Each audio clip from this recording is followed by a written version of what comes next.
I don't want to say like they don't put the effort in, but it's like I feel like to say like, oh my God, you're so young, like how do you do that? Like I feel like anybody who's 17 could do it. You know what I mean? I don't think I'm like crazy or special in any way, but I feel like I wanted something and I mean I did it, and it's just a lot of practice, I guess. I don't know. Sit in the shower and scream. That's what I do. Real quick before getting into today's episode, just wanted to shout out a few quick things. First of all, we have a Patreon. For as low as $1.50 a month, you can get early access to these episodes as well as your name in the credits. And with the $5 tier, you can gain access to member-only channels in our Discord server, as well as be a part of the group calls that Yan and I do every second Friday. Secondly, we have merch. 2 designs that we absolutely love. You can find those over at indiemerchstore.com. And last but not least, we do these podcast recordings live on Twitch. So if you want to be a part of the conversation, see these as they happen. We do those every single Wednesday at 7 p.m. EST. Yeah, that's it. Links to everything I just mentioned will be in the description, along with links to our Discord server and our other socials. That's it. That's all I got to plug. Enjoy the episode.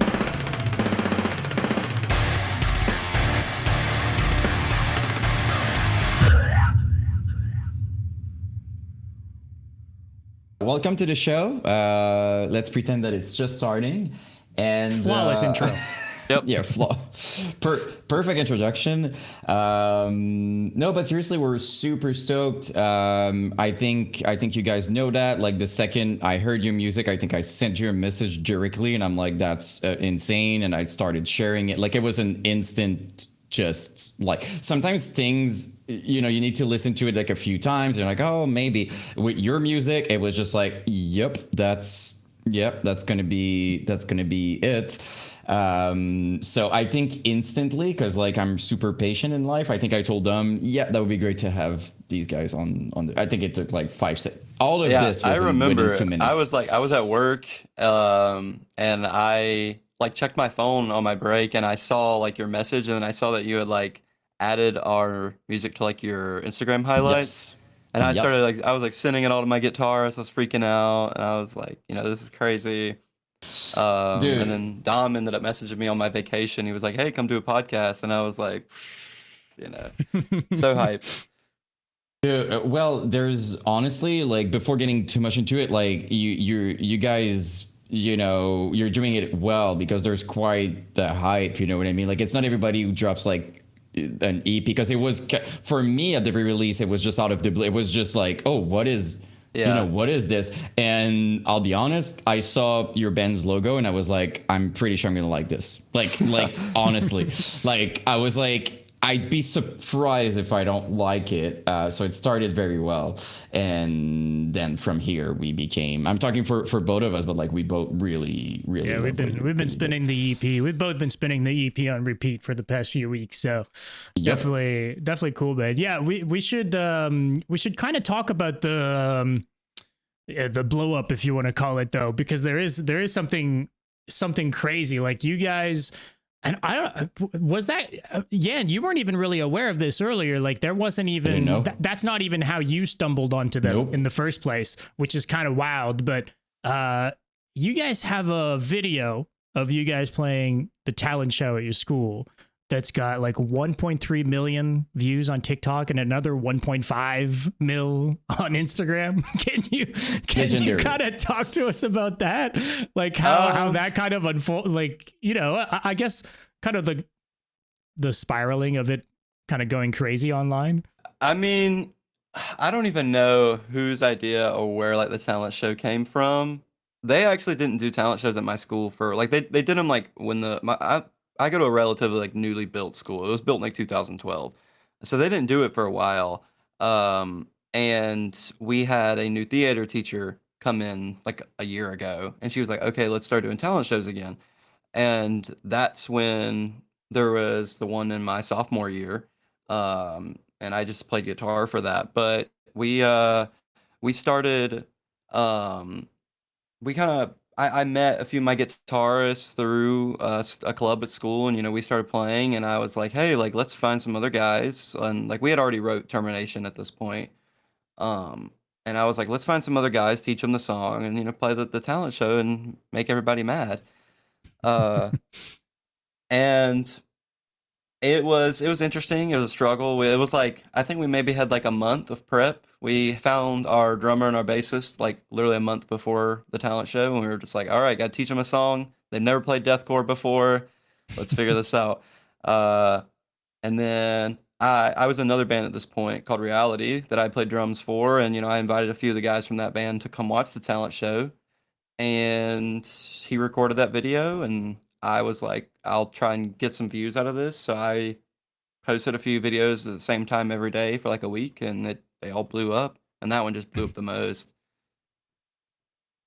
It's kind of Oh my funny God. actually how it works, how it's the same video that blew up too on both platforms, Yeah. right? Like sometimes just be like it'll hit different in different places, Mhm. but this one was like the one, and it's like multiple videos of the same song or the same thing, but just from different angles, right? Yeah. Maybe there's a caption that's different or something, but it's still like these very minor tweaks between each video, right? But it's crazy how Yeah. both of those kind of found success on.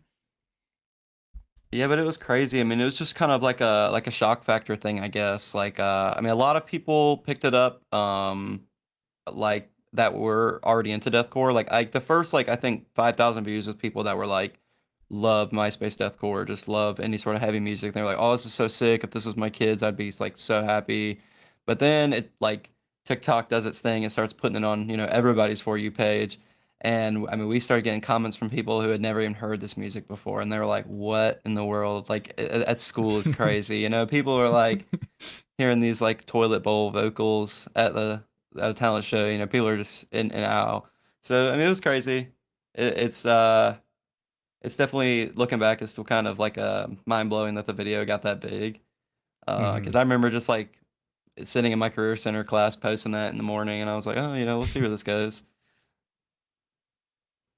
It went. It went.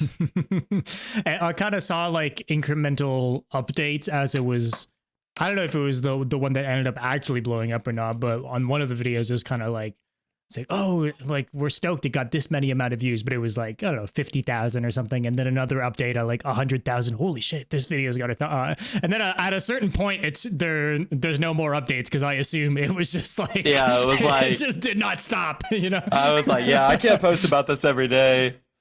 I remember like riding to the career center on our bus, and like every morning I'm just like, I would go from my personal account to the band account, and it's just like 99 plus, and I mean I'm just scrolling through comments and followers, and like it's just this crazy success. I mean it was wild.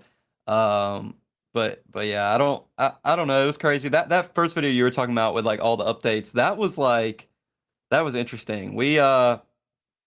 They like put the talent show rehearsals or like the tryout days on like the same day as like a field trip. So like half of our members like weren't gonna be there, and I was like, hey, like can we try out like just on like a random Tuesday? And we didn't even like know the song yet. We knew like two riffs in the song. And so we were like playing in front of like four people. I was like, shoot, just record this, post it. This is funny. And that one kind of got like a little bit of traction. And yeah, I don't know. It's been crazy. This band has been crazy. I think it's just setting also, because like when you say like a talent show, this is kind of the exact nightmare of parents in general. You know what I mean? Like it's exactly that, they don't understand what it is and stuff like that. But on the other side, for people who love heavy music, it's just like it's you're just happy to see.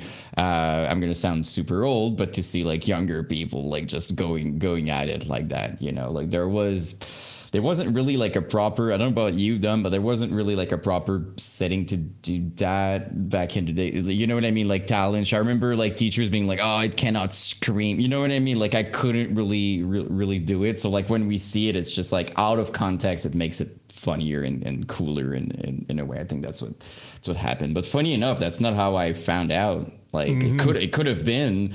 For me, it was like just a random, like, I think it was in a group or something, saw the logo, didn't even read what it was about. It was just like, I need to hear that. Went, listened to it, wrote to you. Everything happened in like a minute. And then Dom is like, dude, that's not, like, they did something that had like some traction. And then I realized I'm probably one of the rare, I would say, that found it like that. Yeah. So it is what it is. What was kind of the reaction of people in the room from doing the song? Honestly, I can't give you like exact details because I had like massive lights in my face. It's just like like if you've ever been on stage like this, it's completely black. But I kind of remember from like some videos and stuff. A lot of people dug it. A lot of people came up to us after the show and were like, "That is so cool that you guys are this young doing that." I think that's been like the general reaction for most people, even if they don't like the music. You know, like, hey, like you guys are in a band and you're all 17, 16 years old. Like that's crazy.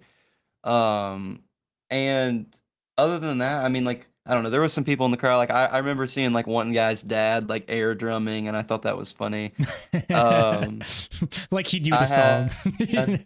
Yeah. Like, oh, that's our biggest fan. But, like, I know, I mean, there were some really cool people in that crowd, some people that are very meaningful to my local scene. Funny enough, it's the wrestling coach at my high school. It's like, he's in a death metal band. He's a vocalist of a death metal band locally. And I've known him since like 8th grade. Yeah, he's cool. Coach. But I remember seeing him up in the crowd and him being like, "How do you make those noises? I can't even do that," type of thing. But I don't know. I feel like the reaction was mostly like pretty good. I think there was a few people that I saw kind of get up and leave. Understandable. Yeah, understandable. I mean, we're very loud. I actually remember before they opened the curtains, they like went up to the microphone. They were like, "This band is very loud. You know, if you're sitting at the front row, be warned." Because like, you know, when have you ever seen a talent show band come up with like 4x12, like just full Marshalls on stage? Like, so I mean, it was funny, but it was a good time. It's cool though, and it's funny that we talk about that because like the setting, everything, the fact that people are kind of blown away, like you're young, you're doing that. This kind of has the Alicia factor a little bit, right? Am I crazy? Like kind of the just like young people going crazy, and you've got a huge hype. So I'm kind of, again, I sound old because I'm comparing to like something 20 years ago, but it's cool. It's awesome. It's the most difficult thing to do now. To have like people's attention and a hype, like it's way easier said than done. It's really, and nobody has any intention to give. Let's be real. So it's quite impressive for beginnings. Yeah, it's been crazy because like, I mean, to me, I don't like my own music. Like I think that's kind of a general. I think most musicians can agree with that. But like to me, I'm like, oh, like I go listen to like Whitechapel or something. And I'm like, man, we suck.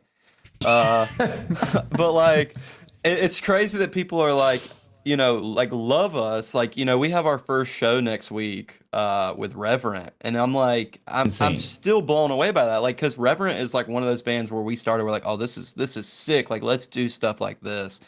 And it's just crazy to me that like we're getting booked on these shows and getting, you know, like all this support and all these followers, all these comments with people just blown away and like loving our music. And I'm like, dude, like I hate this. Like, what do y'all what do y'all like about this? Well, I can tell you we're here. I mean, first of all, the bass drops in your music. We were talking while you guys were, you know, like working behind the scenes. We talked about the production because I think your guitar player is here and he did. I could be wrong, but I think he did produce it. And he did it. And so everybody in the chat was just like, well, you need a raise, you know, like it was insane. So and honestly, we have these discussion quite a lot. It's difficult to sound raw, but yet still good. That's kind of the blurry line, and you can easily fall in the, oh my god, it's terrible. It's kind of easy to fall in that, and you didn't. Like, even if you maybe you think you did, but for a moment you didn't. It's great, and you have elements that we don't always hear, you know, even in the revival, like solid pig squeals, huge bass drops. Like it's honestly, if you could, for a lot of people, it's like it's everything we love in one band, you know. So that, I think that's what people latch on. It's really raw, full of energy, good, and it has this, and this is important, I think it has the experimental side of things that it gets really surprising, a riff stop, boom, right in your face. So it's not predictable. So I don't know about you, Dom, but that would be my take on why people love it, and myself included. I mean, I like what you Yeah. said about the experimental thing. Because, I mean, that is kind of like how we described it, like when we were starting out, especially with Termination. Termination was a just pile of randomness. Um, Especially with like the samples, like the shut up sample in between the breakdown. That's probably like that's still probably my favorite thing we've ever done. I remember that. I was like we need like something here. I was like we need like a shut up, and then like it clicked. I was like, oh my god, Smosh. Um, but yeah, I don't know. It's just kind of like we all like different music. We all kind of come from different scenes. Like I am a way larger fan of just kind of the caveman, like never leave the fourth fret type stuff. But some of the other guys in my band really like melodic stuff. So I mean, like you'll hear like songs where it's just like it sounds like old Whitechapel, and then you'll hear stuff where it's like crazy, all this high pitched tremolo picking and stuff. So it's like I think there is a good variety, but I don't know.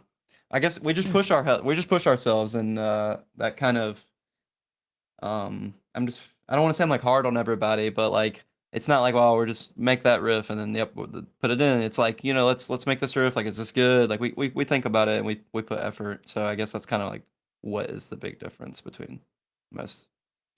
Well, I think you just answered your own quite earlier. You're like, I don't know why people are. I mean, Yeah. there's a lot of thought into it. There's a lot of work into it. Like you take it because like it's one thing to have fun with it, but like what people sometimes confuse is it's cool to have fun, maybe to add funny things, but like you still have to take it seriously and spend time on it. And from what you just said, I think that's what you guys are doing, right? It's still important to you that you just you won't throw like anything in there just to okay, yeah, so there's thought into it, and people can feel that. As cheesy as it sounds, like honestly people can feel that when they listen to something. So well, I like to think that I do, but I don't know. But it's cool. But I have a question though. You mentioned your first show, right? And I think it's an important, but you also mentioned that some people for the talent show had to kind of learn on this, like I guess my question is, are you guys nervous for your first show was Reverend, or you're confident at this point? I can't speak on everybody, obviously. I know for me, I'm not. I mean, I'm more nervous about what like everything that can go wrong, like amp blows up when we get there or something. But like the actual show, if everything goes well and and nothing cuts out, like I'm not nervous. I love performing. I've always enjoyed that. I mean, I have videos from me when I was maybe 2 years old in my living room with like a fake microphone and like singing. It's just something that I've always enjoyed to do. I mean, I think most of everybody's confident. Um, I mean, the only people that I would, if I was in their shoes, I'd be pretty terrified is like my drummer. Because going into this, he had like basically zero experience with any extreme genre. But I mean, I've been playing drums for like 5 years, and he's already like 10 times better than me. So like, Oh, he doesn't really have anything to worry about. Yeah, he's crazy. All the parts that we wrote for Echoes of Lesser are obviously our digital drums. I mean, if you can't tell they're fake, they're fake. But like he can play that stuff like cleanly, and that blows me away. Like when he joined the band, he didn't know what a blast beat was, and I mean now he's like it's like a machine guns behind me when I'm doing vocals. So it's crazy to me. I was born for this. Yeah, I know. So I mean, I think for a bunch of teenagers, I think we do okay. I'm more worried about like, what are people gonna think of us? Like, because like everybody's like, oh, Reverent, like big band, but like first show band you never heard of. Like, I want to impress everybody. You know what? I think it's the perfect setting ever. Because like obviously, yeah, people are showing up. They love Reverend and stuff like that. But like, I would be more maybe anxious if your music was so different than what they do, but like the vibe you guys have and everything, like I feel like on the Fits the bill. opposite, Yeah. people are just going to be happily surprised, like, oh, like what is happening? So I think that's what's going to happen. You guys need to film the hell out of it, like videos and stuff, like, and I'm asking that selfishly, in fact, like I want videos of that. I think the local photographers in the chat, but I was thinking about that. I'm like, oh, like we need like a camera. I might set up like a drum cam or something. I got like a 10-foot tripod I can put over the crowd. Anything really. We need to see that, and the timing is good too, right? You release that on the other end, like Reverend, with their release and stuff, like I think that show is gonna do. Well, the Reverend and Victim Blame shows have been doing crazy good on this tour so far. So I don't know what the venue looks like where you guys are playing, but I'd expect a good crowd, but I don't know how big the venue is where you guys are playing. It's like 170 cap, I want to say. I'm sure but there'll it's like, be 175 people in there. Yeah, for sure. they the promoter. I don't know if the promoter's in here, but Dylan is like OG. I think he is. Yeah, Dylan WTDF. But he is like he's OG. I've never been to like a good. Or I've never not been to a good show that he's booked. He does a really good job at it. So I'm not too worried about that. But it's gonna be crazy. Swanson's is a really cool venue. It's a really small stage, but it's almost like set up for hardcore. It's like really long, but it's like kind of narrow. Like it works. It's cool. I love hearing that as well, because like they need to be part of the conversation, right? These people working behind the scenes and making all these things happen. Like I don't think people realize how important it is to like all the visibility you see, all the crazy shows that you're like, oh my god, the scene itself and people showing up. Like there's a lot of work behind the scene, right? So I think it's cool that you acknowledge it, and it's important to talk about it, because like without them, it's, you know what I mean? Like it would be different. We saw that back in the days with like backyard, little events differently. And even Dumb right here probably played some shows that he has stories. So when there's good promotion, I've played to two people before. Yes, I can say I can say that. Yeah. Yeah. You're pulling double duty on that show too. Am I crazy? You're doing two sets. Yes, what? I played drums for the second opening band. Mm-hmm. So I made sure, I was like, when we're booking this, I was like, if you guys put Return to Glory after Reality, I said I'm not showing up, because there's no way you're about to catch me doing vocals after I play drums. I'm like, that's not gonna work. But you're doing, just to make sure I understand, you're doing vocals and then you sit down and you play drums. I just want to make sure. Okay, so it's like, right. Do vocals, and then we're all like gear sharing. So I just walk around and get on the drums, and then time to play. Okay, I have no word. It's insane. You could have at least not shared the gear to have a little bit longer of a changeover to catch your breath between the two. Straight into it. Let's go. Okay. You're basically just like, before I fall apart, I'm sitting down. Right. Let's do it. Before I'm still in the journal. I still have energy. And then just start 2 sets later, it's time to beat people up to Reverend. Like, let's go, guys.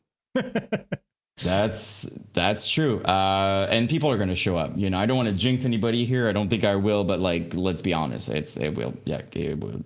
That's going to be a solid show for sure. Yeah, I think there's a lot of big deathcore guys from Atlanta. I played a show with you probably all know all the bands. It was 10 Years in Outlaw, Lilith's Demise, and Thus Spoke.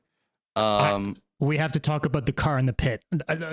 Oh my god! Yeah, I was there for that. About that, man. Yeah, but we played that show. It was in like a car garage. It was crazy. That thing. Yeah, okay. A lot of the people there were like guys from Atlanta, and I've never seen such like violence. That was crazy. It was probably the most insane show I've ever been to. Crazy weird venue with the fucking giraffe behind the I drum didn't understand anything. I didn't understand anything. The entire, like, I've rewatched, because I think there was like a little teaser, like just like a little clip of Lilith Demise.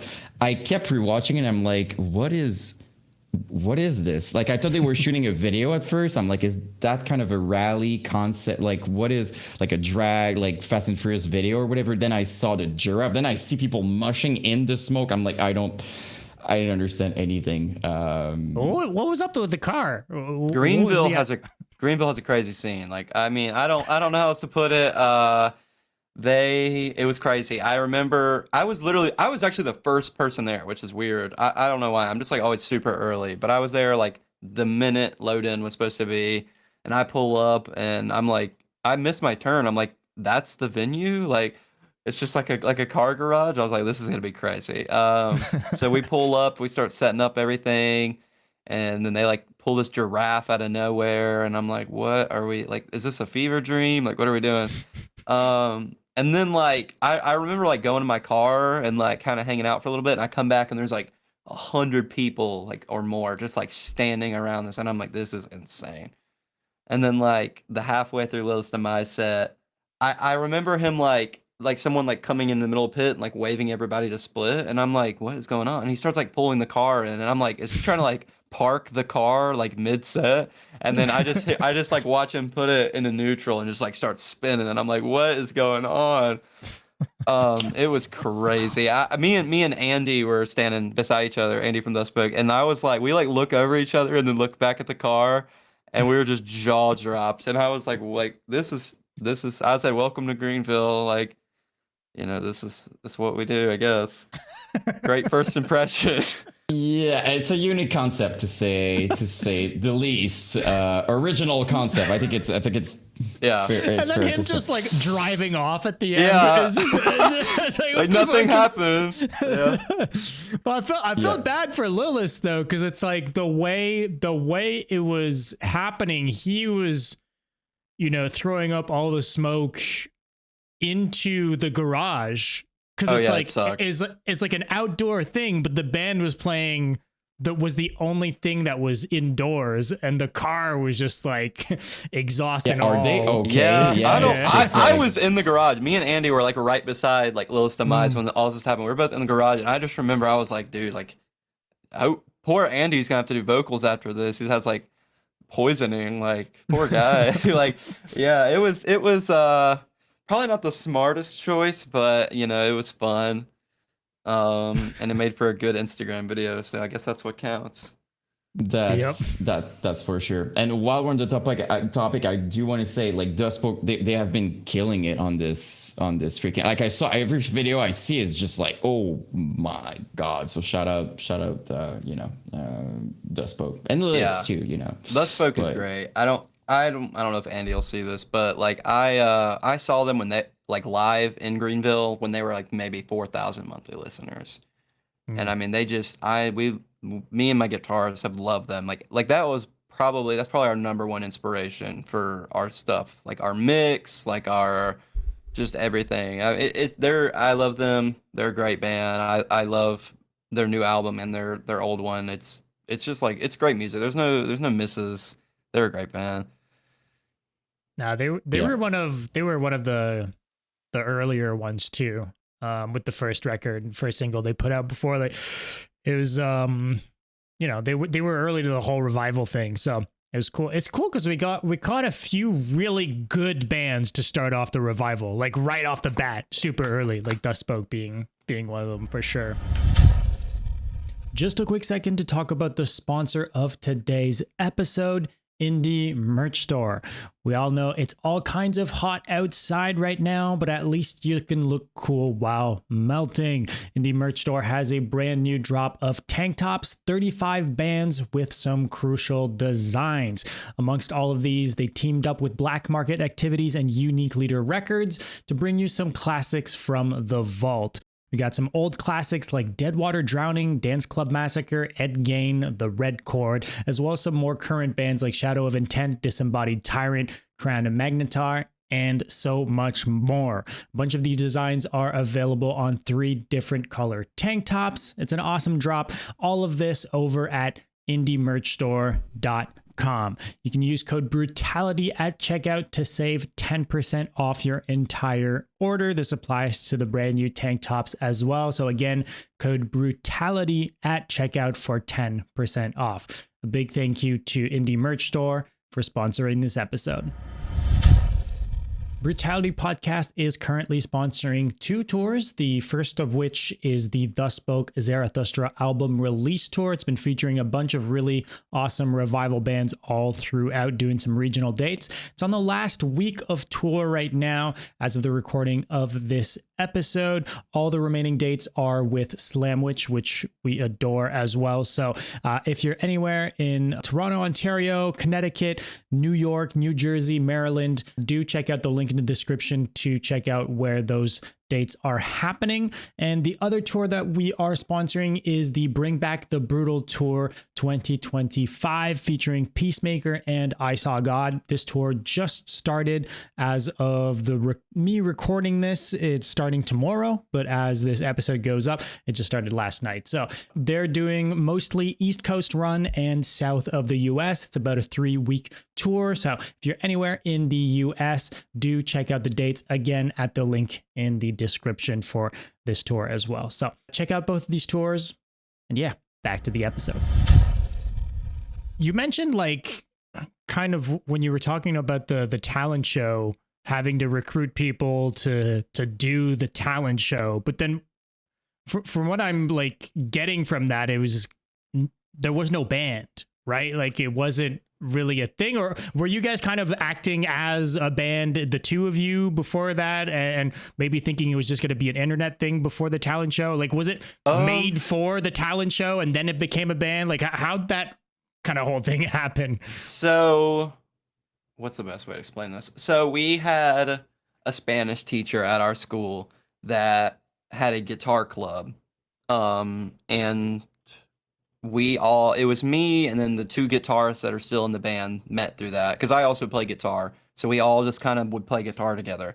And I was like, one of them shot up an idea one day and they were like, yo, like, why don't we like all come and play together? And I'm like, yeah, that'd be sick. Like, I've never, outside of like middle school band, I don't think I've ever played with other musicians. And I was like, I know how to play drums. Like, y'all can come over play guitar, like, well, let's mess around. Let's learn some covers.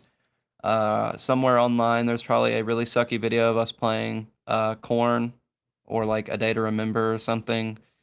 I remember it was like I got like my first China cymbal and I was like, we gotta play like some A Day to Remember, guys. It's like that's like the China band. But we for a while I was like I don't want to be like a band until like we can kind of start creating some stuff. So we messed around. I didn't know what Ableton was. My other guitarist friend was like decently experienced with production already. It was something that he was kind of already into. So, we started recording just at my house, messing around. And we kind of scrapped our first song we made. It was like, it almost sounded kind of like worse Lamb of God. So that one got out the window, and I was like literally maybe 2 months into vocals when we started the band as well. So like it was a rough start. But we came up with the name just like randomly one night. I was like, all right, this was like kind of when we were like halfway through writing Termination. I was like, okay, we got sort of a song down, like we're okay enough to play together. Like let's I'll make an Instagram account, like let's see where this goes. And one of my guitarists just shot out the name. He's like, oh, let's call it Return to Glory. And I'm like, this is like the most metalcore name ever. I was like, has to be taken by somebody, and it was not. So I was like, oh, we're taking that. I mean, the rest just kind of went from there. We were not expecting to play live shows, but I was pretty, like, I wasn't saying I was like big in my local scene, but like I went to a lot of local shows. I knew the people. I knew, the big promoters. And when we released Termination, or we didn't even release it, we put like a 30-second little little snippet on Instagram, and I remember going like a show. It was like a week later, and like everybody was like, "Yo, this is so sick! Like that intro riff is crazy! Like we can't wait to hear this." And it was just like nothing but positive feedback. And then when we released a single, like it got decent traction. and I was like, okay, like we could get somewhere with this. And then it come time like January, I want to say, and they announced the talent show, and I was like, screw it, like let's play. And originally I was like, okay, they're probably not gonna let us do vocals, so like let me just play drums, y'all do guitar. But then Mm. I was like, well, maybe they will, let's try out, let's see what happens. And so my guitarist knew a drummer and a bassist from just school, and they came over, and I'd put the tabs on Songster, everybody learned the song, and I mean the rest was history. Kind of a natural process type thing, you know what I mean? Like it's just like it felt right, and something was happening, but just like kind of, I wouldn't say like chilling, but just like it just Yeah. happened and it made sense, right? That's kind of how I'm hearing it.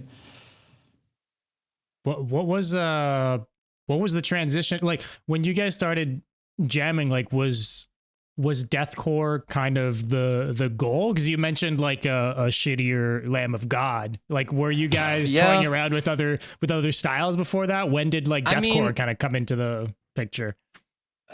it's it's kind of like, I don't know, it's kind of a weird mix. A lot of this band's backbone, I will say, is my guitarist. Um, because I am kind of slow, and like I don't know like the techniques of stuff. He's like, oh, this and that, and I'm like, yeah.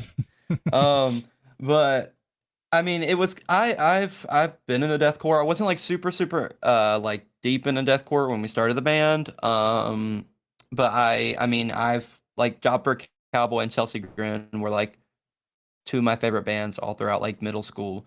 But I was never like really into like the scene or really knew anything about the scene until we kind of started messing around with stuff. And my friend was already a pretty big deathcore fan. I was more into like metalcore. I remember like I was really big Norma Jean fan around the time we started the band. Um, so we kind of came together, and I was like, well, I want it to be heavy, but we're not good enough for all the melody riffs. So let's just make some caveman stuff. Uh, and I don't know. I remember like sitting in my room and making that riff to Termination, and I was like, oh, I'm gonna send this to my guitarist and like let's see what he thinks. And he was like, oh, that's sick. Let's keep that. And then we just kind of built on it, and we'd write riffs every like week when we come over to practice. And yeah, I mean, it was a very natural process, like you said. It was never like, let's make this band and put 20 TikToks a week and do this and this and this so we can get to this point and like so we can play these shows. And like it was like, yeah, let's just like play music and mess around. Yeah, that was basically. I mean, it's obviously we take it a little bit more serious now that all the TikToks and stuff have blown up. But I mean, starting out it was just kind of like we messing around in my bedroom. It's still kind of like I don't know, I'm still imagining though, kind of like, okay, you're super into Norma Jean, you're 2 months into doing vocals. I'm assuming you weren't doing gutturals to Norma Jean, right? Yeah. There still had to be like a switch, I guess, at some point, or were those the I vocals you don't were know. trying out already? I guess I just like kind of got better or like wanted to get better. And I love Job for a Cowboy. That's where the pig squeals came from.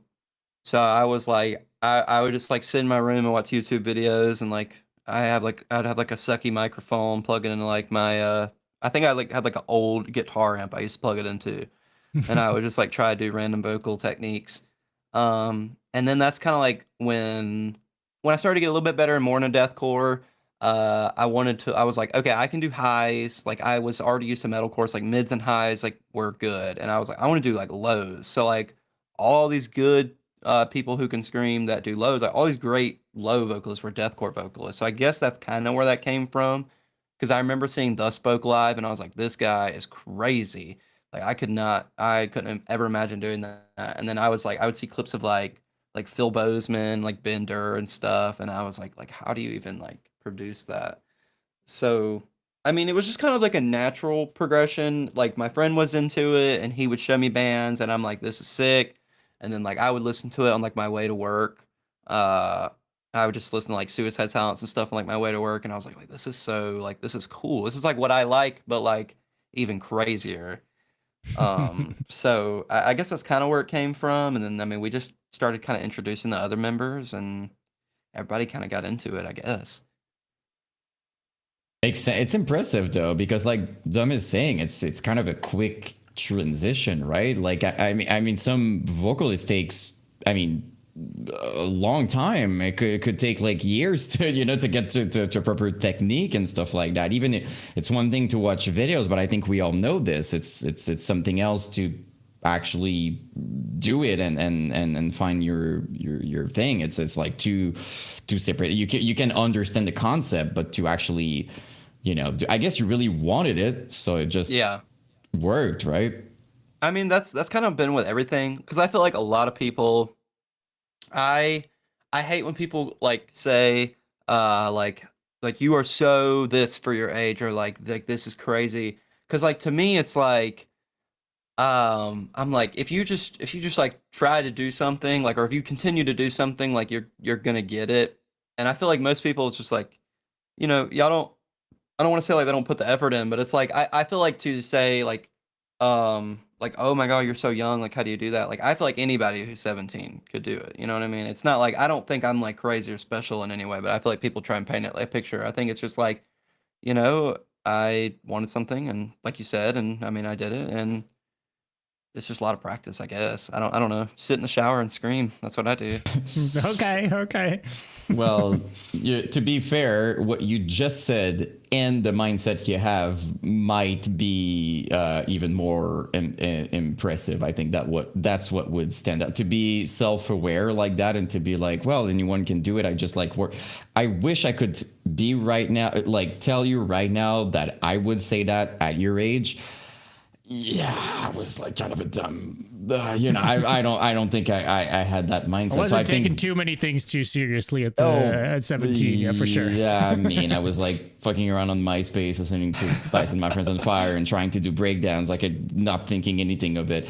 But it's cool to have that perspective. It keeps you grounded, but at the same time it's just like it just shows that I think it can be inspiring for people to know that if you really want to, just do it, right? Like it applies, it's not an age thing, it's just how it works, like if you really want it. Because I think it's easy to find excuses, right? I think a lot of people, I think it's always easy to be like, well, there's that and this and that. But when you just want to do it and you go for it, there's no secret. Might take you longer than some people, who cares? Just go for it, right? So I think a lot of for you, but you've got school, you've got work, it's not like you're it's not you've got all that much more time in the world than anyone else, Mm-hmm.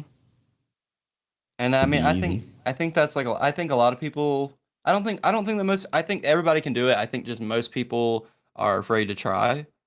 I think that, I think that can go with anything in life.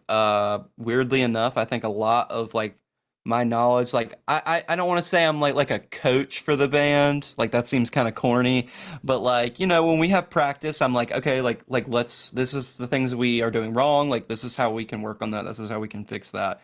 And I think a lot of that comes from, I came from oddly enough a competitive airsoft background. I don't know if you dug that deep. But I didn't know, and it's cool. I just had to scroll down. Oh yeah. So I did used to play competitive airsoft when I was in middle school. And we would play out of state tournaments, and we sucked, but it's okay.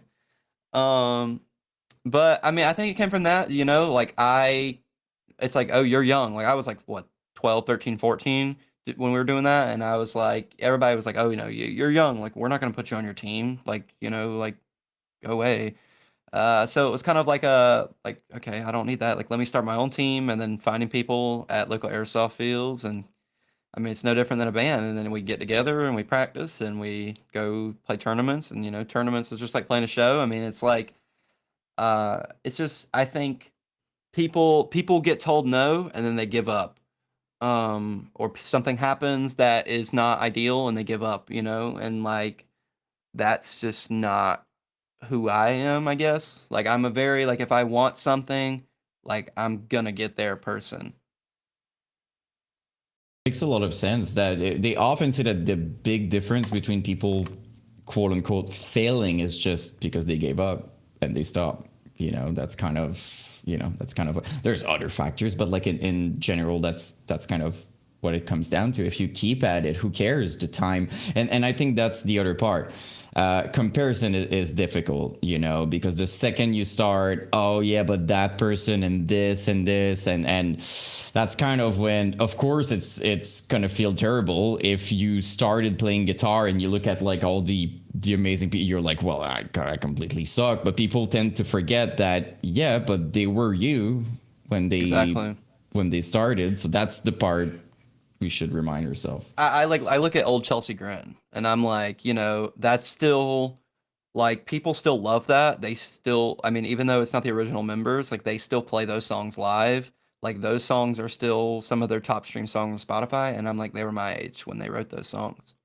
Oh yeah. So it's like, and like all these bands, I mean, even Job for a Cowboy, like they were like 1 or 2 years older than us, and like they started out. I mean, I think that I look at that, or even I look at like where Suicide Silence is now, playing massive festivals in front of thousands of people, and then I go look at videos on their YouTube from 15 years ago, them playing in front of crowds smaller than what I've played in front of, and I'm like, that's enough for me to look at that and say, hey, like, you know, there's nothing different that they did that I'm not doing, and like that's enough for me to not get discouraged. You know what I mean? Like, even like days where I do feel discouraged, I'm like, hey, like there's people out there that have been through 10 times worse scenarios, worse luck, worse everything than me, and they made it out the other side, and they are doing phenomenal. Is there? It's great. Is there? You're naming Suicide Silence, but while we're on the topic of like influences and what, like I know you named like Job for a Cowboy and a couple of ones. Is there others maybe that like? Do you have a specific maybe like someone in the band, or like, or could be any bands or whatever that kind of every time you're in doubt, you're like, yeah, like kind of this big influence of like I'm doing it too. Do you have like a specific artist, or I mean, really? like, there's probably a bunch. I mean, in terms of like deathcore, I would probably go to probably like Phil Bozeman, because I know like I mean he had way worse life than me, obviously. But I mean, if you look at his backstory, like I mean, it was rough. I mean, losing both parents and like just everything that he's went through is crazy. And I mean, just all the trauma and the fact that he's, you know, way better off and still playing shows and still making sick music. I feel like that's a big one. But I mean, honestly, I mean, obviously I look towards vocalists because that's what I do.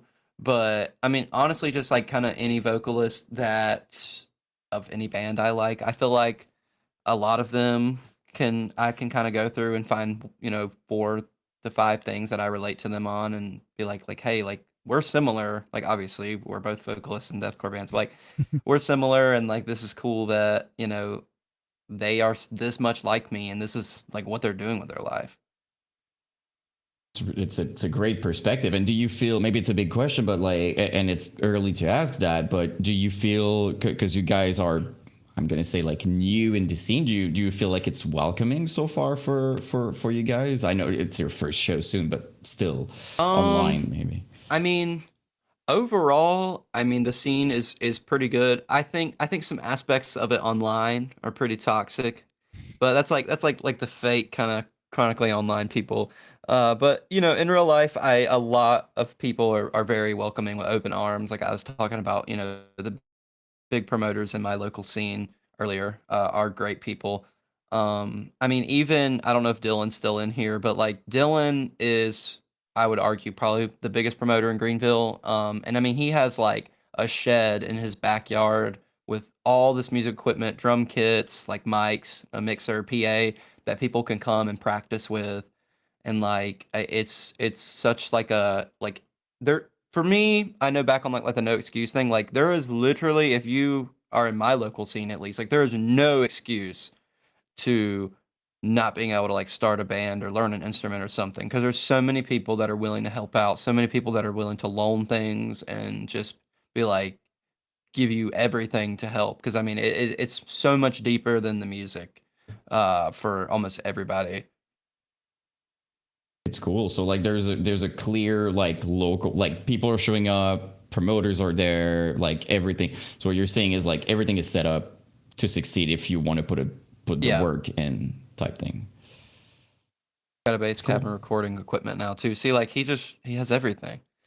Like I mean, he Yeah, I mean, there's so many just genuine people. I mean, it's a very good scene. I'm a pretty insecure person, so I don't want to say I'm like I try to avoid doing new things, but I'm definitely, shaking a little bit when I do try new things. And I remember going to my first show by myself, which is a horrible decision.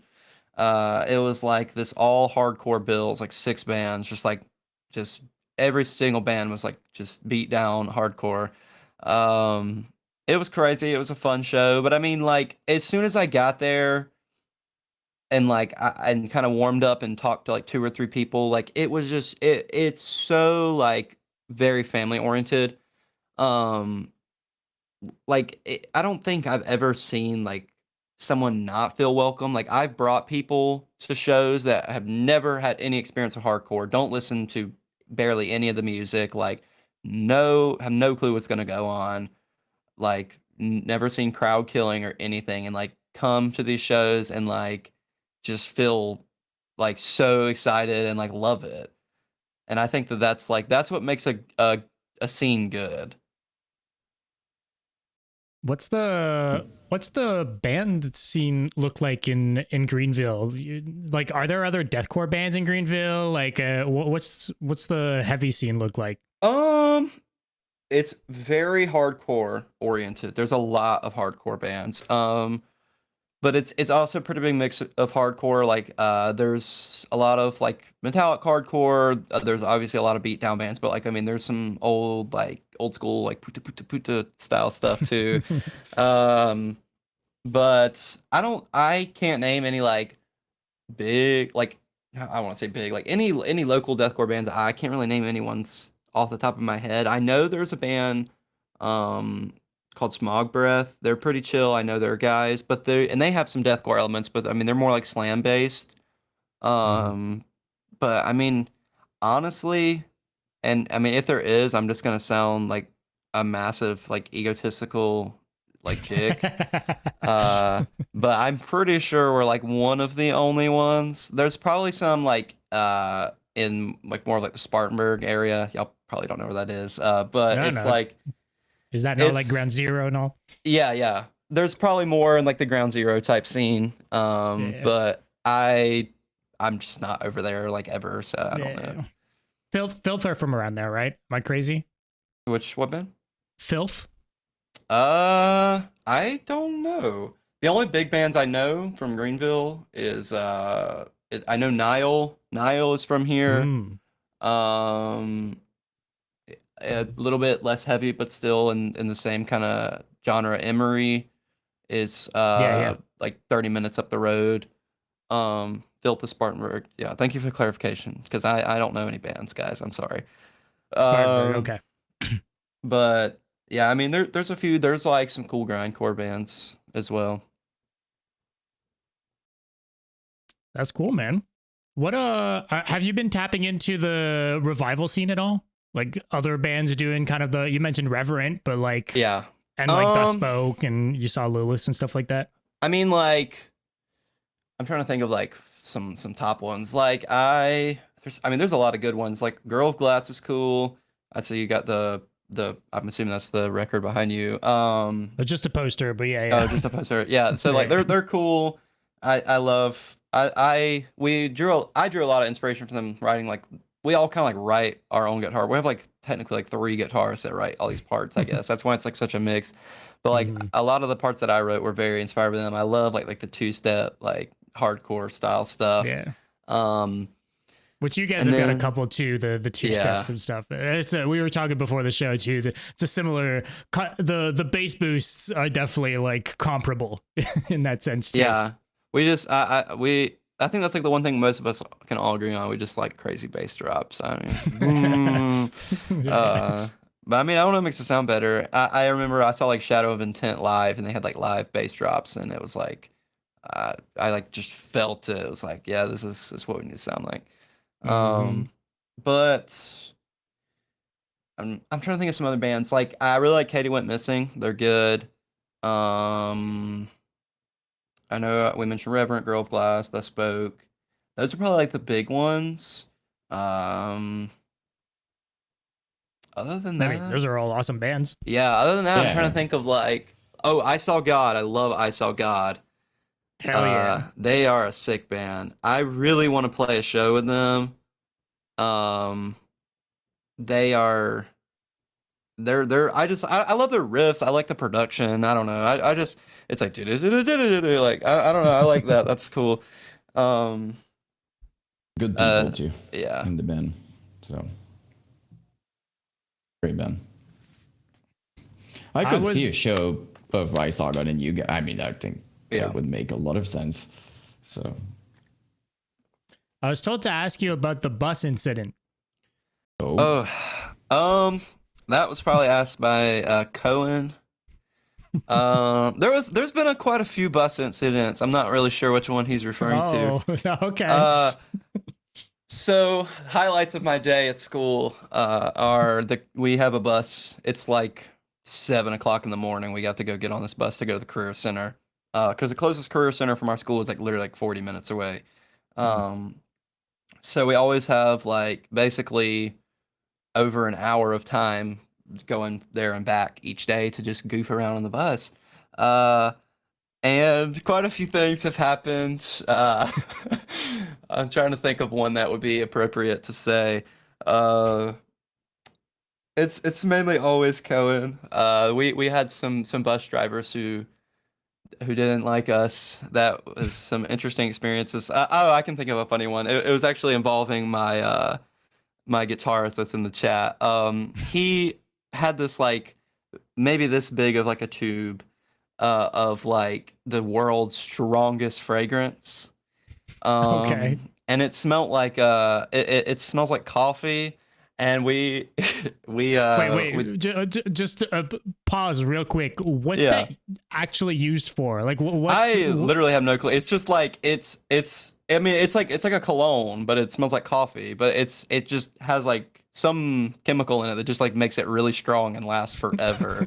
Okay. So I was like, oh, like I thought like he's like, oh, it's world's strongest. So I was like, okay, but like I didn't think it was gonna be that bad. So I was like, bring it to school and like let's mess with Cohen, which is the guy who asked the question. And I mean, we like literally like took the dropper and just like wiped a little bit on his hand, and like the whole bus smelled like coffee and syrup. And I mean, it was like the whole week. Like the whole week it smelled like that. It was bad. I remember we pulled up to the career center and the bus driver like stops the bus, locks the doors, stands up, turns around, and it's like, who did it? And I'll never forget watching my guitarist have to like walk up to the front and like hand her this like little bottle. It was yeah. It's great. You know, we're in high school, we're all still stupid. So, you know, there's a bunch of fun stories. So what about the underwear? The underwear incident. So Cohen thought it would be a great, hilarious idea to lay back in his seat and try and rip a fart towards us, as Cohen does. If there's a lot of context missing, because Cohen is probably the most interesting person on the earth. I've never met anyone like this guy. So Okay. he's very he's his own person, you know, he's unique. I was gonna say a very unique way of describing someone. Yeah, Okay. he's interesting, you know, we'll put it Okay. that way, but I've known him for a few years. But to cut the story short, you know, Hey, we got all the time in the world, man. he had a little accident on the bus in terms of that, with, you know, almost an hour away from the home and school in his car, and had no change of clothes. So that was great. Did that smell Yeah. for a week too? That one did not. Only like a day with that one. Okay. that's when the fragrance would have been. Yeah, would've that's when it was useful. But then the rest of the story was I kept like trying to take pictures of him, because I mean, here he is, like, you know, pooped himself on a school bus. Like, I'm never letting you live that down. So I started trying to take pictures of him, and he got mad, and he was like, "Oh, you'll see. Like, I'm gonna get my revenge." And I was like, "Okay, like I'll talk." So I come home to a donut box, and inside the donut box is the underwear. Yeah, in my mailbox. So I understand I'm gonna get him what you back. were saying earlier about him. I'm gonna get him back. It's gonna happen. Live in fear. Live in fear. Yes. Don't sleep at night, because I'm gonna get him back. It's gonna happen. And no one knows when. So Yep. What a great thing to talk about on the Brutality Podcast, you know. Of The course, shenanigans. we're here for that. That's what we're here for. The shenanigans of high school idiots. Are you in your last year of high school? Or Yeah. did you didn't graduate this year? So this is our one guitarist will be or just graduated last year, and then me and the other guitarist this is our last year, and then our drummer is gonna be a junior. Damn, that's crazy, man. Still blowing my mind, by the way, the drummer I wasn't sure thing if, too. I wasn't sure, like, you know, there was like the talent show and all that. I was wondering if that was like, you know, last year before, because you would have ended school now. I'm assuming you ended your school year like a couple weeks ago, right? Yeah, it was like we've been out for like maybe 3 weeks. Yeah. That's crazy, man. But yeah, we're all still in high school. I'm pretty excited for next year's talent show, because like we're actually, you know, we're not gonna suck as bad. Maybe they'll let me play more than one song. There we go. You guys, not to fully go back on that, but you guys got second place at the talent show. We did get second place. What I have a beat trophy you? somewhere. I it need was to like know first place. I don't remember exactly what she did. I remember she sang. I also feel like an egotistical dick, because I'm like, I don't even know like what the other performances was. I went through like 8 waters before we played. I was like walking back and forth the halls, like making sure like my vocals were warmed up. I was like taking deep breaths. Like I was trying to lock in. But I remember I think she like sang and played like ukulele or something. Is it just music, by the way? Like, I forgot to ask. Is there like other, like, are they like magician on stage? Yeah, like, I don't people know. swallowing swords. It was mainly music. I would say like 80%. I mean, there was some like dance stuff. There was like a comedy show, but it's mainly music. Because respectfully, it would have been really funny if you get second place and then the first place is like a mime or. Oh, I wouldn't have been mad magician. about that. Like that would have been fun. I actually, there was these 2 guys that were in our grade that did like whatever that song is from like the Lorax, like How Bad Can I Be? And they had like full costume, and like it was funny. So I feel like they should have won. They were good. Oh yeah, Dylan mentioned in the show Peacemaker. I was going to talk about the Peacemaker show, but I didn't know if I was allowed to. But yeah, we are playing with Peacemaker in September.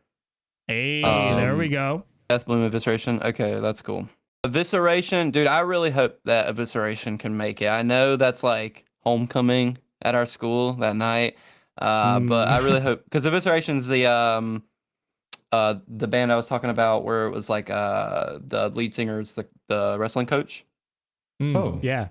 Evisceration's that band. So hopefully, I love to play with them. That's pretty full circle, because he was my teacher in 8th grade. That's kind of badass. That's pretty cool. Yeah.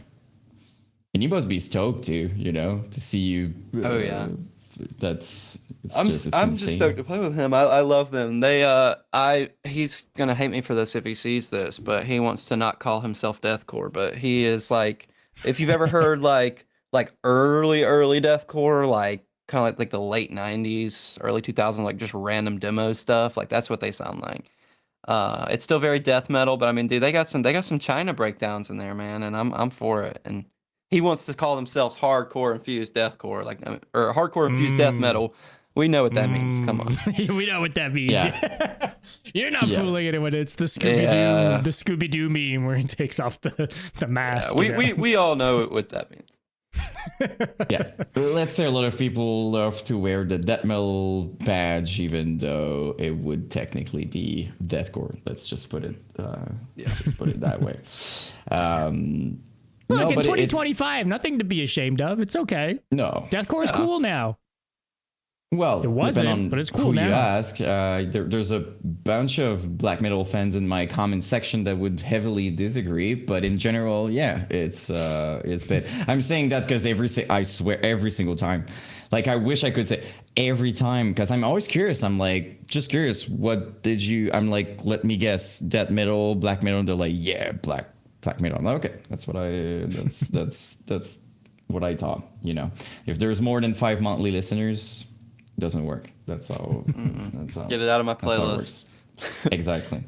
Oh, 15? No, too much.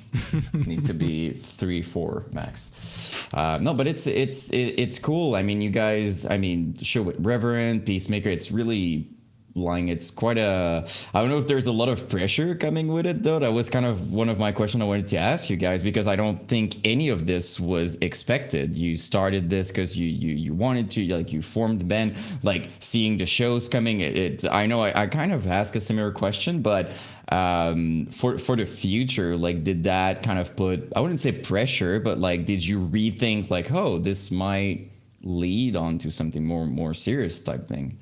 I mean, I've been pretty nervous like the past week, but like once again going back to the fact like I'm not nervous about like my own kind of thing. Like I mean for me I'm just yelling into a microphone, you know, just dance around on stage and you know mess with people. But like I it's more of like are we gonna mess up? Like what if somebody forgets a riff and we all stop playing? Like stuff like that. And then like our bass player flaked on us like a few days ago. Completely won't respond to our messages, won't come to Oh. practices. Thankfully, the band I mentioned earlier, I guess it's the first time I'm announcing this, with Smog Breath's bassist is like legit one of the best bassists I've ever played. Like I saw him live and he's over here playing with like 4 fingers and I was like, yep, that's the guy. So I hit him up and I was like, yo, all the songs are on Songster. I was like, if you can learn them and fill in, I was like, that would be literally the best thing ever. And he was like, all right, I'm so down. And he got like everything down in like 1 day. So I'm still a little worried, but you know, it should still be fun. I mean, I put a lot of pressure on ourselves, and I'm like, oh, you know, like we need to sound like these other bands. But I mean, these other bands have been playing since I've been alive. But I feel like a lot of people are, you know, even if we sound horrible, they're still going to think it's cool that, you know, a bunch of teenagers are playing this genre of music that was made when we were born. Mm-hmm. I'm not sure I'm the best example of that, but like I couldn't just maybe to remove some of the pressure. Like to me, it's all about the energy and you guys just going crazy. I couldn't care less if like some parts are missing. If like I don't care. Yeah. Like, are they stoked? Are they going crazy? You know, when I watch these old 2005 Suicide Silence with Mitch videos, I'm like, couldn't care. You could have tell me nothing was on time and it was the work. I don't care. It was still freaking amazing. So there's a big energy thing, and I think there's this, not this stigma, but like a lot of people think that they're gonna notice. There's like maybe one death metal guitar player in the crowd, maybe that's gonna be like, that part. The entire rest of the place is just like, that's insane. That's super fun. You know, people are busy having fun. That's what people forget. As long as you go with it, you're energetic and you're giving everything you've got. I don't see. You could even miss some parts, and I don't think anybody would care. I mean, yeah, Dylan's in the chat. I mean, he's got a good point. But like, one of my favorite local bands is a band called Reviler,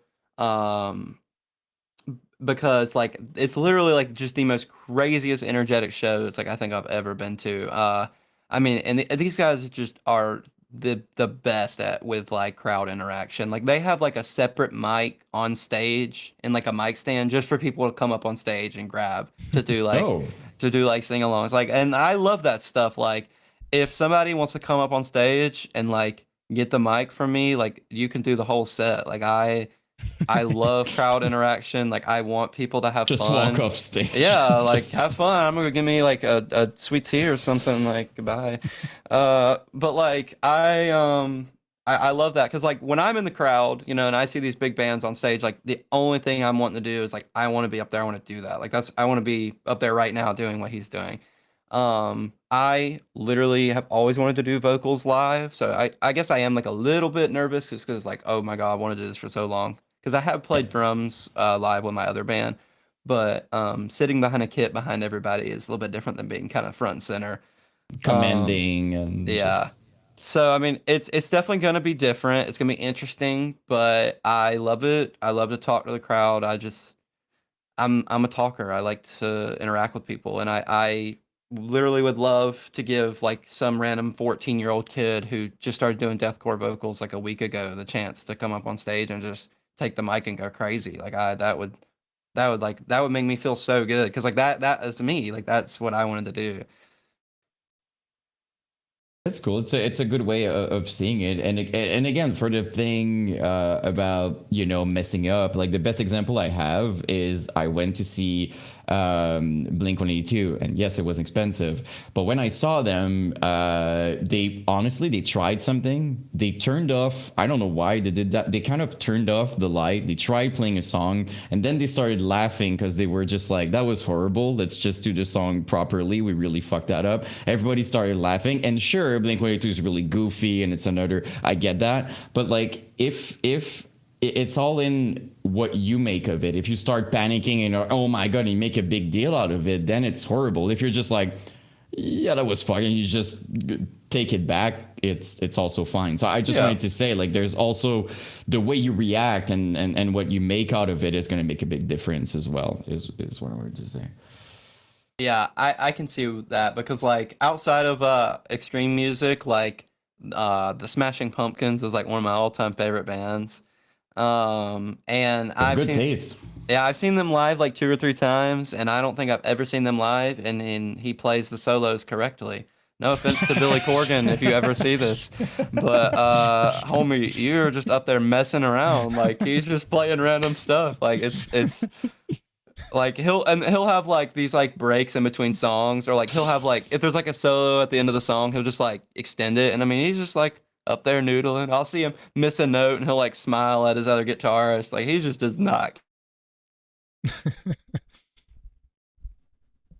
care. That's how it's gonna be. Talking about guitar solo, not to put like it's very rare that you're gonna catch me laugh at someone or a performance or something, and I'm not like that. And it's not that I'm laughing at him. I think it's I could be wrong. I think it's Jonas Brother or whatever. There's this infamous solo that he just walks on stage. Oh my god, like, I know what you're talking about. all the notes are like nothing just is coming nothing up. goes right. Yeah. Just a bunch of like quick, and I don't want to laugh, and it's like it's impossible. I'm laughing the whole time. Yeah. So sorry for bringing that up again to the Jonas Brother, but Talk to me a bit about the merch. You guys are doing some DIY CDs? Yeah, I got them right. I got them right behind me. Hold up. Yeah, DIY CDs. We're very DIY oriented band. I joke about my guitar, or joke to my guitarist about this all the time. I was like, we love DIY, but most bands DIY, but they just don't do it good.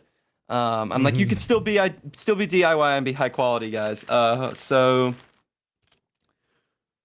I think it should be mirrored on your end. So I made a video about this on our Instagram. We print out everything on our own, and then is this already sold out? I really need to know. Is that already gone? They're not really sold out. Like I can make more. I just gotta go buy more printer ink. But I might request. But something. I mean, like all of these are sold out. So yeah. But I'm hoping to make some more. I want to have some stuff for the show. I just ordered like a decent bit of merch for the show. Like all the designs. The annoying person asking for one more. Oh no, I mean, that happens. I love making them. Like I'm also a very like crafty person. Like I love just sitting here and like making the CDs. Like that's so fun to me. And like people will be like, "Hey, can like you sign these or like this or that?" And like I'm so down. Like, that's so cool to me. that people are like asking for signatures. Like that's mind blowing. But yeah, all the merch designs are made here as well. I mean, they're okay. It's just like our logo, but Just the trick. That's I all mean, I was yeah, asking. this is, I mean, how I kind of look at it is like, like what type of merch would I want to buy? And like 80% of the time, like I don't want a shirt with, just like gore on it because I can't wear that anywhere. So, like logo does it pretty good. Hey, you got some swearing on the. Oh yeah, got some swearing on we the gotta new have stuff. we gotta have like one edgy shirt. Yeah. I was like, I remember I saw You like need the at least spokes. one. Yeah, I saw the spokes shirt. It was like WTF, and then it had like their logo in gold foil, and I was like, we need to do something like this. For sure, Yeah, but like as you said, the logo does, especially when you have a logo like that, like yours, right? Like it does the trick. Like just like a blank black hoodie with your logo in white, Yeah. super set. You know what I mean? Like it I mean, could be people really like simple. it. Both of the merch drops that we've done have done really well, and so I'm very So appreciative of everybody who likes it. that's I awesome. appreciate a muscle tee. You don't see that from basically any band ever. But No. like, I mean, that's kind of Yeah. what I do to my shirts, regardless. Well, So it's cool to see that on the shop. It's very hot where I live. Very, very hot. Mhm. It's like every day here, it's like average like 94 degrees. Mm. So I have like a collection of just random band t-shirts that have cut up, and I'm like why don't, yeah, like you said, like why don't people just like make these already, like, cut? And um I feel like our fan base is like very kind of like that style of deathcore, with the big text on the back. So I was like, this is gonna be perfect. People are gonna love this, and people did. So I'm happy. Oh, sure do. Did we didn't talk about the logo, right? Like just before the I would love, we didn't really talk about it, but Go how for it, did yeah. we're talking about it's a really interesting thing for me, the logo, and a really important one. So like Yeah. how did that, come about So when we had two logos. We have our original Yeah, there's an old logo. one, It very is like we came with broken teeth looking type logo. I still love that one too, but the new one was made by Surgical Designs. Hell yeah, shout out. Yeah, he's a great guy, super easy to work with. And he did an amazing job. I texted him and I'm like, I kind of feel bad because like we never like know what we want. Like even like the album cover, I'm like, yeah, we have no clue what to put on it. Just like this is, I sent him like 2 songs and I was like, go for it, make something. nailed it though? Yeah, and for like the logo, I like Thy Art Is Murder. I was like, I get that like return to glory, like 3 big words is probably gonna be very difficult. So, make something that looks cool, and I mean, it looks pretty cool. It's very, it looks a lot. If I tell you, it's probably never gonna be able to understand it. It looks a lot like Signs of the Swarm's logo. Yeah, sure. But it has kind of like that Thy Art, like bubbly stuff, and I love it. We got it plastered on the bass drum right down here. Oh hell yeah. Oh But yeah, I saw the old look. I just didn't realize it was yeah, cool too, though. Like that's honestly, this on the hoodie could be. I mean, yeah. that's We cool did too. have it's in like another room. I don't care to go grab it. We did have like another shirt. It was like the single release shirt, but it was like the old logo. And then uh for our first single, we didn't have any money to produce it or buy album cover. So um there's like this bridge near me with some like haunted lore, and it's called Crybaby Bridge, and I was like, oh, this is cool. Like, so we went and took band photos there, and then I just like took a few pictures of the bridge, and I was like, we could use this. Like, this is cool looking, and it's like a picture of like the bridge, like unused album cover and stuff. Yeah, but it's the cool thing about having like an old logo as well is like sometimes just randomly you can just come up with like a merge drop with the old Yeah. logo and people are there for it, right? So there's always that. It's not lost or anything. It's Yeah. just you still have it. So You mentioned you play guitar, play drums, you do vocals. You mentioned you've always wanted to do vocals live. Okay. But truly, which of the 3 do you prefer? ooh. I also play bass.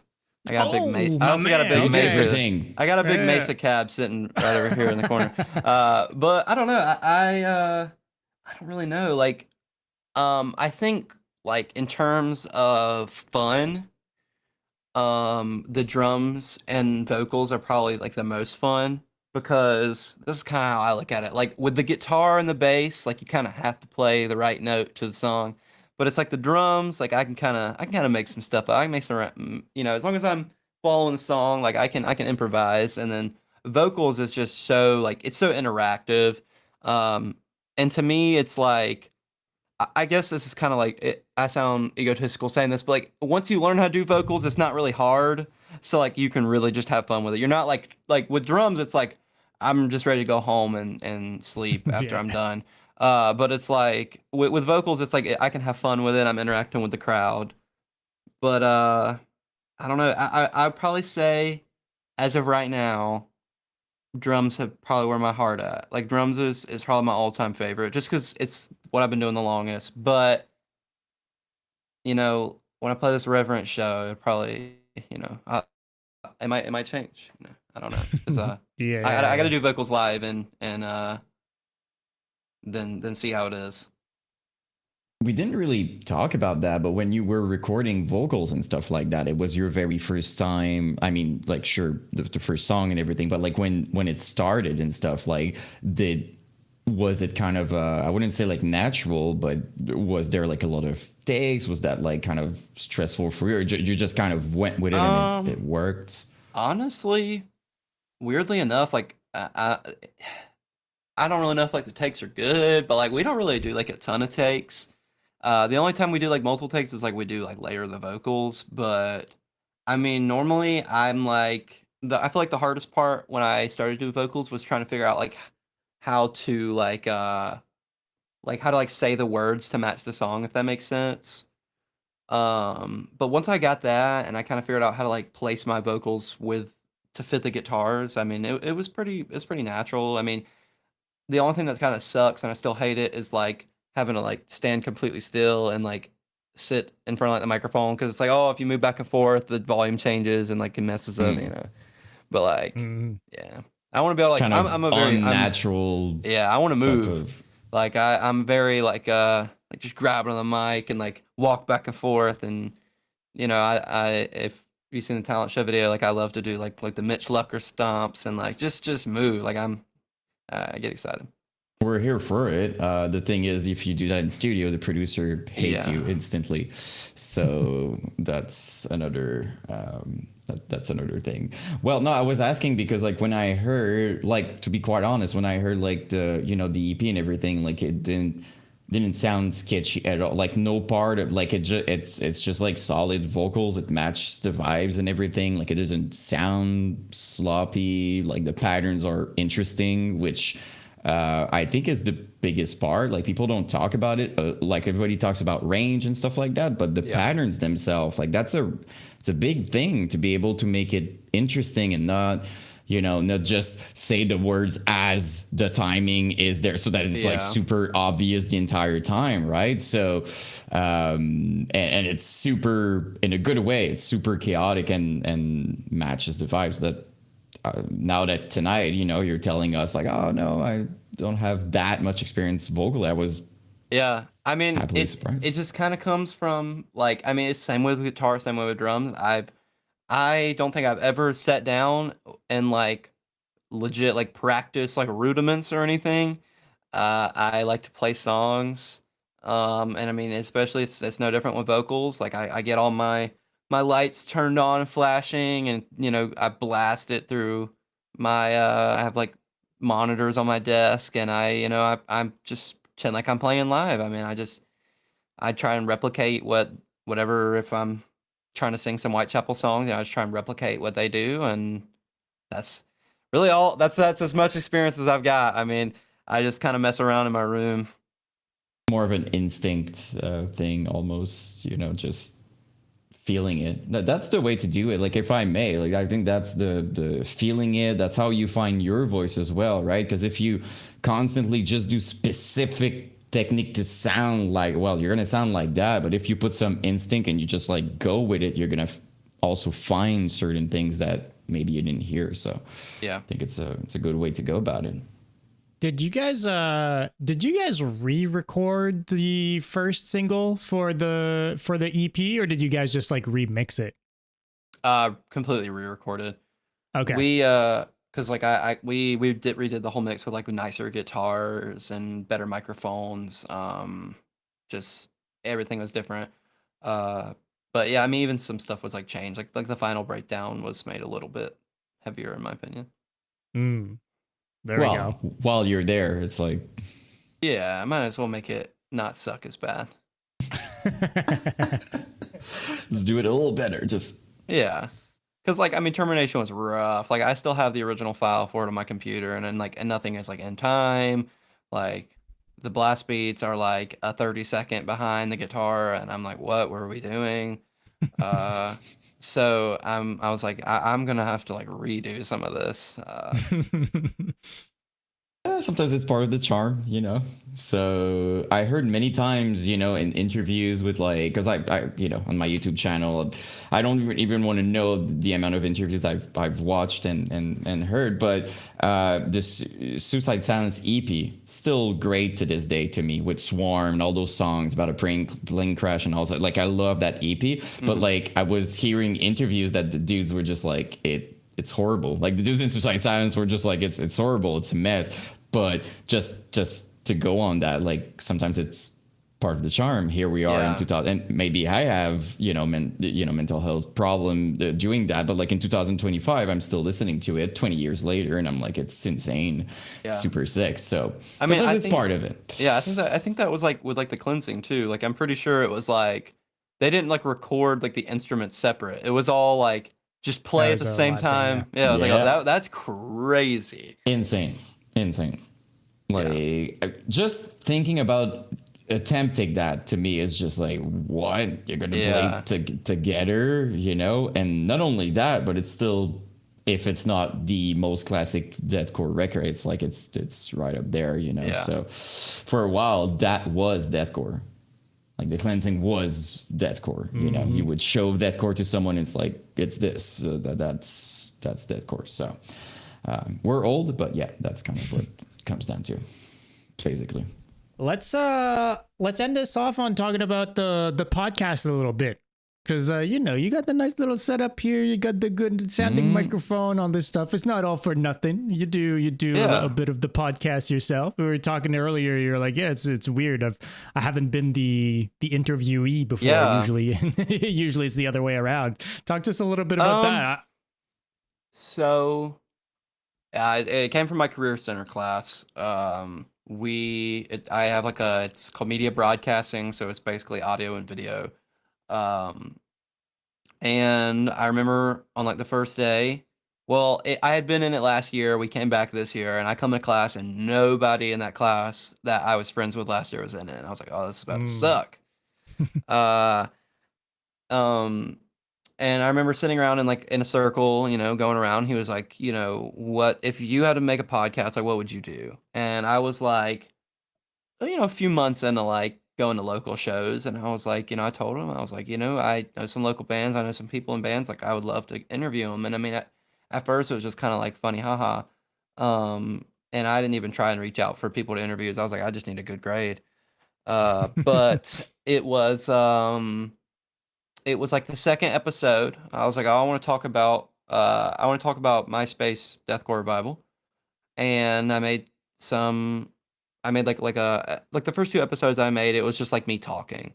There was no interview, and but I messaged all the bands that I mentioned, and I was like, yo, like, can I use y'all's music? And one of those bands was The Spoke, and from there, Andy was like, well, do you interview people? And I'm like, well, I could. And he was like, all right, let's set it up. And then, funny enough, y'all actually announced an interview with him like 2 days after that. So he like interviewed with you guys on Wednesday, and then like we interviewed again with him on Saturday. So I was like watching through his interview on Brutality, and I was like, let me get some questions to ask him. Like, maybe let me make sure I'm not like actually copying. But after that, a lot of other people started reaching out. Like that's when the vocalist of Restricted was like, "Yo, like let me hop on this," and then I mean, normally it's other people reaching out to me, and I'm just like more than willing. Um, and then that's when we kind of did with Smog Breath. Unfortunately, I haven't been able to keep up with it as much just because I haven't been in school, and it's just like I'm really focused on my bands. But I would love to interview. There's two bands, or well, two bands and one individual that I would really like to interview. There's I think his name is Derek. He's in a local band called Reviler, but he's the original guitarist of King and Conquer. Okay. So I really want to talk to him because I love that band. I love both of his bands actually, but the other one is this band called I think they're called Backslide from Georgia. They're not that big. I think they're about the same size as us, but they're just good. I don't know. I've never heard music like how they make. I think it's sick. I've seen the name around. I gotta check it out again though. They got some crazy bass drops, and it's like they have like emotional parts. Like it's like they don't have like clean singing, but it's like very like chorusy chords. I guess I don't know like the correct term for it. But then it's like they have like this kind of like then they'll have like two-step parts, and then it's like breakdown, and it's like crazy like bass drop, and it's just like it's a weird mix, but like it works well, and I think their vocal is really good. I saw them live, and they're insane. They deserve way more credit. That's cool, and it's called Localcore, right? I'm not crazy. Yeah. And is there like some element of it that's kind of like wanting to to promote the local scene? Is that kind of like that's where it started. That's where it started, and that's where I don't want to say I want to keep it. Like obviously, if people want to reach out and they're out of state, like I'm not gonna mind. But you're not from here. Like in general, it's like I want to promote Greenville. Like I like my scene. I want to make it bigger. I want to keep it healthy. Because I feel like the Greenville scene, it was pretty big in 2000s from what I've heard. And I feel like it died out for a while, but it started picking back up, and it's got a really good thing going right now. And I just want to help contribute as much as I can, and I love Greenville. It's a great scene. Hell yeah, man. Well, dude, thank you so much for taking the time to do this, man. This was a really cool conversation. You're gonna have to be back in the future. Let me tell you that. Absolutely, man. Because this ain't the end for this 17-year-old. There's many more music, much more music to be done. I'm sure. Don't be surprised if in my socials there's like a little promo for Return to Glory. I want to do that since a while, so don't be surprised about that. But you have us in your corner. You know what I mean? Like we're gonna be following you guys, so I wouldn't be surprised. Don't be surprised if there's an invitation in the future again. So there's that. Yeah, I don't know if you've got some shows coming up. I know you've got we talked about the Return to Glory one, but you're playing with Reality in a couple days too. You guys have got the merch up right now. I don't know. I just want to let you kind of plug anything you'd want to plug to kind of end this off. I mean, I feel like we've kind of plugged everything there is to plug. I mean, just follow the socials. I mean, I really want to get both of the TikTok and Instagram to 10,000. That would be sweet. I mean, just shout out to everyone who supported. Shout out to the Greenville scene. Dylan and Glistening Hope for booking us on that big of a show when we've never played a show before. Like that's a pretty big leap of faith as a promoter. So I mean, shout out to them for doing that. I mean, shout out to Mom and Dad for keeping up and, suffering through all of our noise that we make in my room. But yeah, I mean, shout out to you guys for letting me come on here. This has been great. I've always wanted to be on a podcast instead of, always been on the other end. So this has been fun. But yeah. Shout out to the Meteor poster you have on your wall, to the merch that you're wearing as well. The Spice Icon, you keep proudly, like shamelessly saying that they're from here, and we're proud of that then. So sick merch as well. No, but for real, thanks for being here. First of all, people really showed up, and it was a great time. And as I said earlier, there's a big hype, man. It's cool. It's something special. So just, enjoy it. And please film the videos live and stuff so that we can see. I might be able to hit up one of my guys at the Career Center and get a nice camera rented. Yeah. Just set up a camera somewhere in the back of the room or something. We gotta see some pit action. We gotta see some crowd. Yes. Oh, exactly. There we go. Oh yeah. Well, dude, thank you so much. We'll let you get on with your night, but we'll keep in touch, my man. Appreciate you, man. All right. See you guys. All right. Peace out, man. If you made it to the end of this episode, thank you for watching. And hey, while you're here, hit that subscribe or follow button and a review. If you're watching or listening on a podcast platform, it would mean the world and it helps out more than you know. A big thank you as well to all of our supporters over on Patreon and on Twitch. New episodes every week, links to our Patreon, Discord, and socials in the description. We'll see you soon. We're out.